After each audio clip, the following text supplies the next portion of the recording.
Can you overcome traumas at any age? The answer is absolutely, categorically, yes. How? Well, it's very clear that as a child, until about age 25, more or less, just passive experience will shape the brain for better or worse.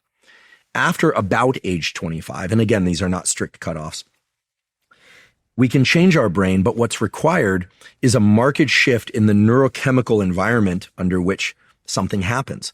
So one of the reasons why any traumatic event will forever be remembered, although, by the way, you can remove some of the emotional load of that. Trauma does not have to be traumatic forever, is because when we see or experience something very intense of a fearful nature, there's the release of certain what we call neuromodulators, things like epinephrine, adrenaline, and other neuromodulators that cause a state shift in our body and brain.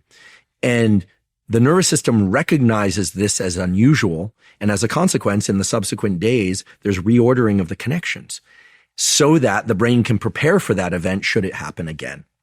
This is why we have what's called one trial learning. You go to a certain location, something terrible happens there. You will forever associate that location with something terrible. But there are tools, therapy and other tools, that can allow the emotional load to be removed from that so that you could go to that location and feel calm, no fear whatsoever.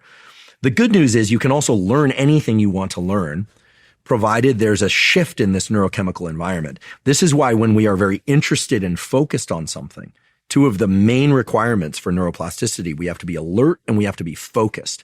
We can't learn passively as adults. We can't just play, a lecture about AI and large language models or neuroscience in the room, and then the knowledge doesn't just sink in by osmosis.